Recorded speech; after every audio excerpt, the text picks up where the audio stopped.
My brothers and sisters of Africa, I stand before you not only as a soldier, not only as a president, but as an African son whose heart is heavy. Today, I speak not just for Burkina Faso, I speak for the crying mothers in Nigeria. I speak for the fathers who dig graves with shaking hands. I speak for the children who sleep to the sound of gunfire instead of lullabies. A few weeks ago, I could not sleep. The night was quiet in Ouagadougou, but my heart was not. Reports came in again. Villages attacked, families slaughtered, young girls kidnapped, farmers chased from their lands by bandits and terrorists. Nigerian blood was flowing like rain on dry soil. I asked myself, how long will Africa watch her children born? I picked up the phone. I called my brother, President Bola Tinubu. When he answered, I spoke plainly. I did not speak as a man seeking attention. I spoke as a Pan-Africanist. Mr. President, I said, our people are dying. Terrorists are turning villages into graveyards. Bandits are ruling forests like kings. Nigeria is bleeding. What are we doing? There was silence on the line.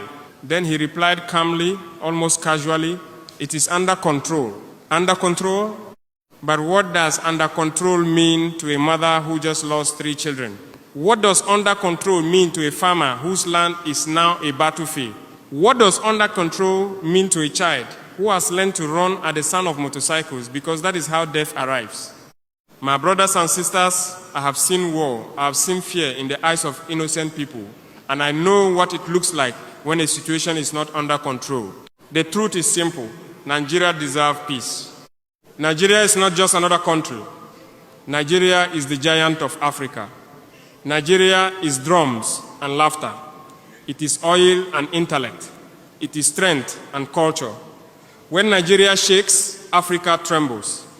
When Nigeria bleeds, Africa feels pain. I told President Tinubu, if the problem is too heavy, let us carry it together. If your hands are tired, let Africa stand with you. And if you cannot move against these criminals, then allow us to join you openly and decisively. I did not say this as a threat. I said it as a brother who refuses to watch another brother drown. But I felt distance in his voice. I felt comfort in words instead of urgency in action. Outside my office window that night, I could hear young soldiers training, boots striking the ground, determined, focused, ready to defend their homeland. And I thought about the Nigerian soldiers who are also brave, who are also ready, but who need clear direction, strong will, and fearless leadership. This is not about pride. This is not about power. This is about a little girl in northern Nigeria who wakes up screaming because she saw men with guns take her father away.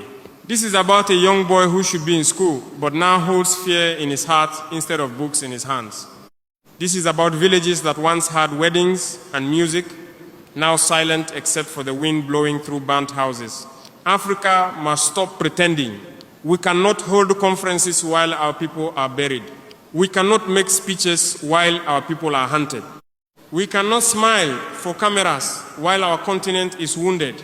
I say this with love, but I say it with firmness. Leadership is not comfort. Leadership is sacrifice. Leadership is action.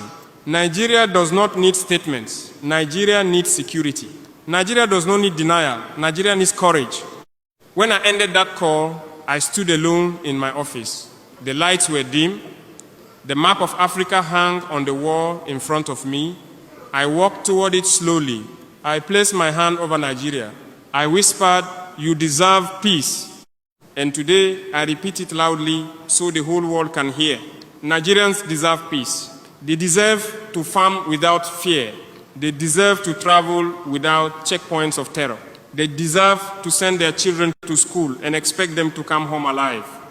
Africa must protect her own. If one nation is attacked by terror, it is an attack on all of us. Our borders may separate governments, but they do not separate our blood. I speak today not to embarrass anyone. I speak because silence has become dangerous. And this is only the beginning of what must be said. My brothers and sisters, after that call, I did not feel peace. I felt a storm inside me because words are easy, but reality is not. In the days that followed, more reports came. More villages attacked, more families displaced, more children missing. The forests of northern Nigeria have become places of fear. The roads have become traps.